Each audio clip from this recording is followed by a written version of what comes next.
আছি অযোধ্যায়, আর আজকে আমরা যাবো অযোধ্যা রাম মন্দির এবং হনুমানঘাটি দর্শনে। অযোধ্যা নেপাল থেকে, ওদের নেপালের করে ট্রিপ করবো। যদি তোমরা চাও, তোমরা না চাইলে আমি আর কোনো রকম সাইকেল রাইড করবো।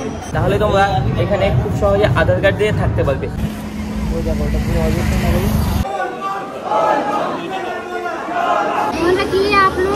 हाँ फोन मैम बैग भी रखना पड़ता है। ठीक है चलो रख देते हैं। यही तक हमारी ब्लॉग समाप्त हो गया। এটা হলো পাঞ্জাব থেকে এখানে 6খানা গাড়ি গিফট করেছে একদম।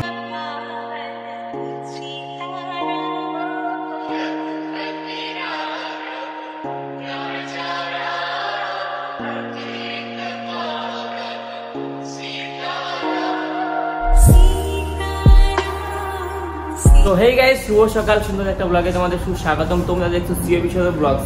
তো রাইট নাও আমরা আছি অযোধ্যায়, আর আজকে আমরা যাবো অযোধ্যা রাম মন্দির এবং হনুমানঘাটি দর্শনে। কালকে আমরা ছিলাম কালসেবকপুরম, এখানটার একটা ফেমাস জায়গা। এই জায়গায় যদি তোমরা আসতে চাও, চলো আগে তোমাদের বাইকটা দেখিয়ে নেই। কি রোদ্রে ভাই, এই দেখো এরকম একটা জায়গাতে আমরা ছিলাম, ঠিক আছে। আর আমরা ছিলাম এখানে ভেতরে, সেটা তোমাদের দেখাবো। এই জায়গাটায় তোমরা যদি আসতে চাও, তাহলে তোমাদের যেটা করতে হবে সেটা হলো তোমাদের নিকটবর্তী এলাকায় বিশ্ব হিন্দু পরিষদ বা বজরং দলের যে সংগঠনগুলো হয় সেখান থেকে একটা লিখিত নিয়ে আসতে হবে। তাহলে তোমরা এখানে খুব সহজে আধার কার্ড দিয়ে থাকতে পারবে। আর আমরা কালকে যে জায়গাটায় ছিলাম সেটা তোমাদের দেখাচ্ছি, চলো। এই হলো আমাদের ওই 4 নম্বর রুম। এটা হলো 4 নম্বর রুমের ভেতরে আমরা ওই বেডগুলোতে ছিলাম, ঠিক আছে। ওখানে বেডগুলো যা আছে ওখানে আমরা ছিলাম। আর আমরা এখন আছি এখানে 4 জন। চলো সবাই জয় শ্রীরাম। তো আমরা সকাল সকাল এই যে সাইকেল নিয়ে বেরিয়ে পড়লাম। আর সাইকেল আছে, কোনো ব্যাগ ট্যাগ নেই, সব রেখে এসেছি। কারণ ওইসব এখানে ঘোরা যাবে না, প্রচুর ভিড়। এবং তার মধ্যে যদি এইসব ভার নিয়ে ঘুরি, সাইকেলকে কন্ট্রোল করার সমস্যা হবে, এবং সাইকেলকে রাখাও খুব দেরি হবে, ঠিক আছে। মানে সমস্যা। যাই হোক, আমরা ছিলাম কালসেবকপুরম। এখান থেকে বেরিয়ে আমরা এই দেখো সামনে উঠছি রাস্তায়। তো যারা কালসেবকপুরমে আসবে অবশ্যই থাকার ব্যবস্থা হয়ে যাবে, যেটা বললাম সেটা করেই এসো, তাহলে কিন্তু থাকতে পারবে না। তো চলো আগে আমরা উপরে যাই, হনুমানঘাটি সব আজকে এক এক করে দর্শন করাবো তোমাদের। আর চলো দেখতে থাকো ব্লগটা। জয় শ্রীরাম। দেখো অযোধ্যায় এখন সেরকমটা ভিড় নেই, বাট তবুও কিন্তু মানুষ কিন্তু কম নেই, অনেক লোক আছে। আর এই ভিড়টাও কিন্তু খুব মানে কম সেটাও না, আবার খুব বেশি সেটাও না। এটা হলো একটা পারফেক্ট ভিড়। এই ভিড়ে যারা অযোধ্যায় ঘুরতে আসতে চাও অবশ্যই আসতে পারো। অযোধ্যায় আসলে তোমরা যদি চাও শুধু গাড়ি ভাড়া দিয়ে আপ আর ডাউন করবে, তাও হয়ে যাবে তোমাদের, কিন্তু কোনো কিছুতে তোমরা ঠেকবে না। মানে এখানে রামলালা আছে, কাউকে কখনো ফেরায় না কোনো কিছুতে। সে শূন্য পকেটে আসলেও সে আনন্দ করে যেতে পারবে, পকেট ভর্তি টাকা নিয়ে আসলেও সে আনন্দ করে এবং রামলালা দর্শন করে যেতে পারবে। আর এই হলো অযোধ্যা ধাম, ঠিক আছে। আজকে তোমাদের সাইকেলের মাধ্যমে দেখাবো সবটা। আর এই হলো দেখো, আমরা যাচ্ছি এখন ভেতরের দিকে। আর প্রত্যেকটা দেয়ালেই না এখানে রামায়ণ সম্বন্ধে অনেক কিছু পাঠ, রামায়ণের যে বিভিন্ন পাঠগুলো আমরা টিভিতে দেখেছিলাম। দেখো এখান থেকে হনুমানঘাটি হলো 1.5 কিলোমিটার। আর আমরা 1.5 কিলোমিটারে প্রথমে হনুমানঘাটি দর্শন করবো, তারপরে যাবো অযোধ্যা রাম মন্দির। চলো আমাদের ভিতরে যাই। প্রচণ্ড ক্রাউড, সাইকেল নিয়ে যেহেতু যাচ্ছি একটু প্রবলেম হচ্ছে, তো চলো আগে ভিতরে যাই। দেখো জাস্ট ভিউ, দেখো ভিউ। রাইট নাও আমরা আছি হনুমানঘাটির প্রবেশ পথের দিকে, আর সামনেই হলো হনুমান মন্দির। এটা হলো আমার সেকেন্ড টাইম এই হনুমানঘাটি দর্শন করা। এর আগে যখন নিচে ছিলাম তখন প্রচুর ভিড় ছিল। আর এবার যেহেতু শ্রাবণ মাস চলছে, শ্রাবণ মাসের সমস্ত শিব ভক্তরা এসে হনুমানঘাটিতে বলছে হাজার মহাদেব। মানে মানুষের ভালোবাসা এতটা ভগবানের প্রতি, হনুমানের সঙ্গে সঙ্গে রাম, হনুমান এবং মহাদেব দর্শনও করে নিচ্ছে, বুঝলে।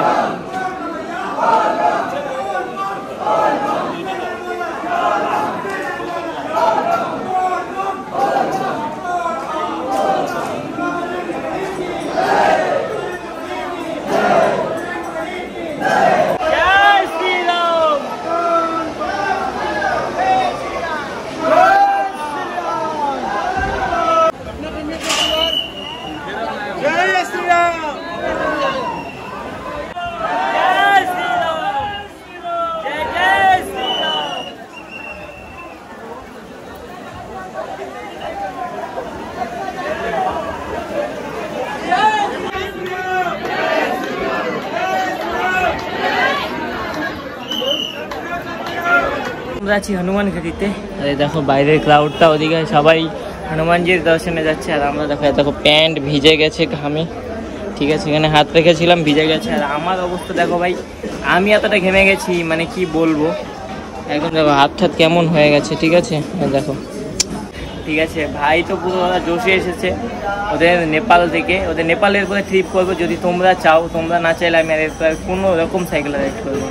তো এখন আমরা আছি এরকম একটা লোকেশনে, এটা হলো রামধাম বা অযোধ্যা ধাম। দেখো কিছুটা এরকম দেখতে হবে। এখানে এই জায়গাটা এর আগে লেখা ছিল আই লাভ অযোধ্যা, কিন্তু সেটা এখন ভেঙে দিয়েছে। এটা ওইখানে পড়ে আছে, ওই যে দেখো, ঠিক আছে, ওই যে পড়ে আছে ওইখানটায়। এখানে লেখা ছিল সেলফি পয়েন্টটা, কিন্তু এখন নেই। যাই হোক, এখন আমরা যাবো, এটা হলো সরোয়া নদীর সামনে। এখানে অনেকে স্নান করে এবং এখানকার জল নিয়ে যায়। আমরাও নিয়ে যাবো এখান থেকে জল। দাদা জল নিবা তো? দাদাকে নিয়ে আসলাম, দাদার জন্যই অযোধ্যায় আসা এবার। কারণ দাদা অযোধ্যা ঘোরেনি, বাট আমরা যেহেতু ঘুরেছি, আমি বিশেষত। আর দেখো এই যে কৌটাগুলো হয় না, এই কৌটাগুলোই এই নদীর জলগুলো মানুষে নিয়ে যায় বাড়িতে, বিভিন্ন কাজের জন্য নিয়ে যায়। পুজো টুজো বিভিন্ন কাজে আমাদের গঙ্গার জল বা সরোয়া নদীর জলগুলো লাগে, তাই জন্য নিয়ে যায় এই জিনিসগুলোর মাধ্যমে। তোমরা যদি চাও ভালো বোতলে নিয়ে যেতে পারবে, বাট চলো তোমাদের দেখাই।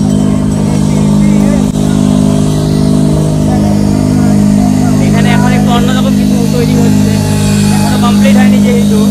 আগে এই জিনিসটা ছিল আগে, এই যে দেখো, এটা যে দেখা যাচ্ছে না, এই জিনিসটা আগে ছিল। এর আগের বার আই লাভ অযোধ্যা এটা ছিল।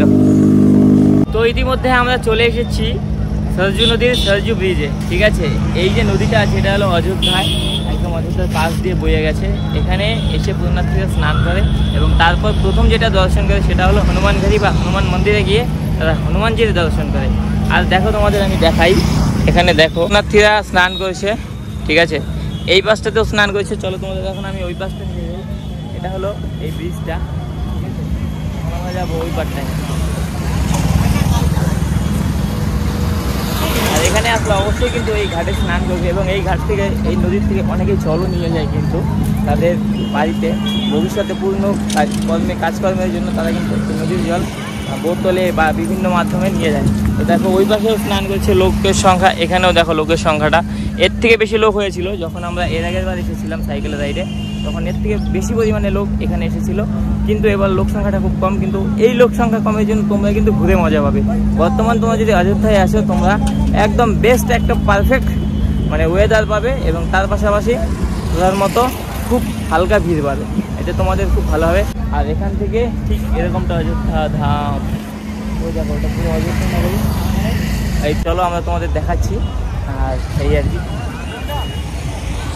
এই মুহূর্তে আমরা রামলালা দর্শন করতে গেছিলাম, কিন্তু এত গরম, এত লোকের ভিড় দেখে আমরা চলে আসলাম। এখন আমরা যাচ্ছি রুমে, কারণ এই গরমে যদি আমরা যাই আমাদের অবস্থা খুব বেহাল হয়ে যাবে, খারাপ হয়ে যাবে। আর দেখো এখানে ব্যবস্থাটা খুব ভালো হয়েছে, যেহেতু এটা শ্রাবণ মাস চলছে, আর শ্রাবণ মাসে যারা শিব ভক্তরা তারা তো খালি পায়েই চলছে, তো তার জন্য একটু পর রাস্তা ভিজিয়ে দিচ্ছে। এখানকার যে কমিটি আছে তারা রাস্তা ভিজিয়ে দিচ্ছে এবং এতে যারা দর্শনার্থী আছে তাদের সুবিধার জন্য এটা করছে। খুব ভালো একটা বিষয়, দেখে ভালো লাগলো। আর ওখানে যে গরম, ফোন রাখতে হবে এক জায়গায়, মানে পা তো খারাপ হয়ে যাবেই, আর অনেক কষ্ট। যার জন্য আমরা এখন রুমে যাব। চলো রুমে গিয়ে আমরা বিকালে আসবো। তো এখন সময় 6:42, আর আমরা বেরিয়ে পড়লাম। দুপুরে রোদের কারণে ঘুরে এসেছি আর রামলালার দর্শন করা হয়নি।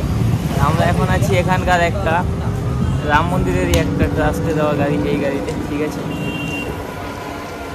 এটা হলো পাঞ্জাব থেকে, এখানে 6খানা গাড়ি গিফট করেছে এক কোম্পানি, এই গাড়িতে আমরা যাচ্ছি। আর এখন বাজছে 6:42, আমরা সবাই আছি এই গাড়িতে, ঠিক আছে। এটা তো আজকে আমরা এটাতে করে এখান থেকে যাবো। আর সাইকেলের জন্যই রেখে গেলাম, কেননা এই গরমে সাইকেল নিয়ে গেলে ওখানে রাখারও সমস্যা হবে। ব্যাগ ট্যাগ নিয়ে সেগুলো রাখা অনেকটা সমস্যা হয়ে যাবে, যেহেতু প্রায় 7টায় বেজে গেছে। আর তোমার 9টা অবধি মন্দির খোলা থাকে, তারপর 9:30টায় আরতি হয় এবং 9:40-এর মতো তখন দর্শন করা বন্ধ করে দেয়। যাই হোক চলো আপাতত আমরা এই গাড়িতে করে যাই, আর যেতে যেতে তোমাদের দেখাচ্ছি।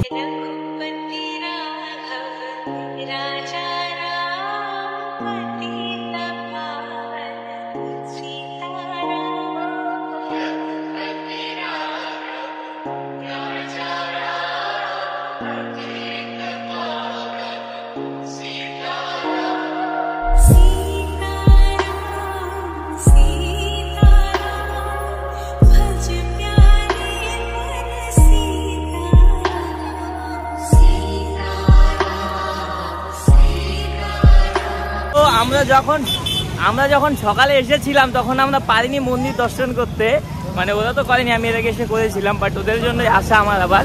ঠিক আছে, এসেছি যখন আরেকবার দর্শন করতে ক্ষতি কি আছে বলো। এখন সন্ধ্যায় আসলাম, এখন ভিড়টা মানে অনেকটাই বেশি আগের তুলনায়। মানে আমাদের ভাবনাতে সবাই ডুবেছিল, ওরাও ভেবেছে যে রোদে যাবো না, সন্ধ্যায় যাবো। এখন সবাই দেখছে আমরা সন্ধ্যায় গেলে হয়তো ফাঁকা পাবো, কিন্তু না, তার উল্টো হয়ে গেছে পরিস্থিতি। এখন যা লোকের ভিড়, মনে হয় আজকে রাত 10টায় বেজে যাবে, হয়তো আমরা আজকে দর্শন করতে পারবো না। বাট দেখছি কি হচ্ছে, সবটাই তোমাদের শেয়ার করবো। আর আমরা এখন হনুমান গাড়ি থেকে হেঁটে হেঁটে যাচ্ছি, কারণ ওই গাড়িটা ওদিক দিয়ে চলে গেল তাদের গন্তব্যে, এবং আমরা যাচ্ছি আমাদের গন্তব্যে সামনের দিকে রামলালার দর্শনে। এই আর কি। আর এই হলো অযোধ্যা ধামের কিছুটা সিনারি এরকমটা। আর এবারের ব্লগটা কেমন হয়েছে অবশ্যই সবাই কমেন্টে জানিও। আর যারা যারা আসতে চাও ঘুরতে অবশ্যই এসো। আগে সব কিছু যদি তোমাদের সমস্যা হয়, থাকা খাওয়া বা কিছু, আমাকে আসার আগে একবার ফোন করে এসো, এবং আসার পরে একবার ফোন করো, আমি তোমাদের যতটুকু পারবো হেল্প করে দেবো রাম মন্দির ঘোরার জন্য। আর আশা রাখছি তোমাদের অনেকটা কাজে দেবে আমার হেল্প। তো চলো আমরা এখন যাই আর রামলালার দর্শন করে আসি, ওদেরকেও দর্শন করাই। রাইট নাও আমরা ঢুকছি এখন মন্দিরের ভেতরে, আর এটা হলো এন্টার করার প্রবেশ।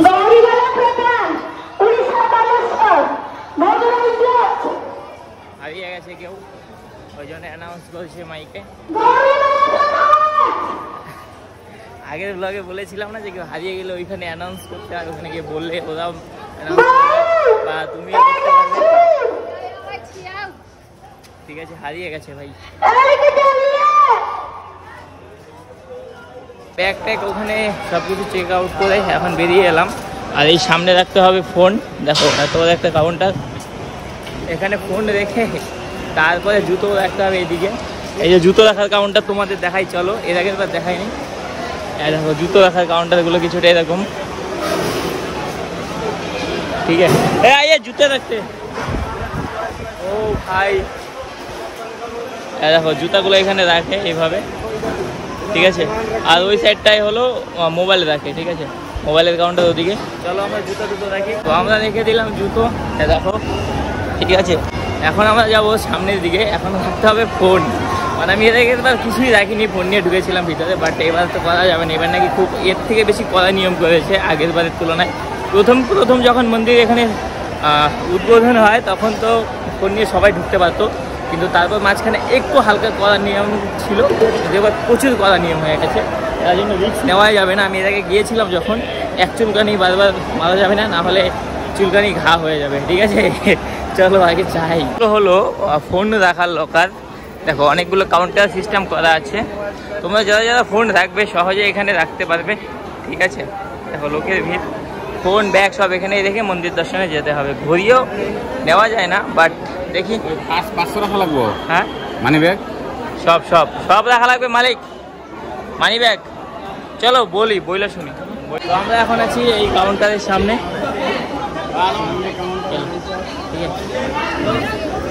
ये देखो फोन रखिए आप लोग।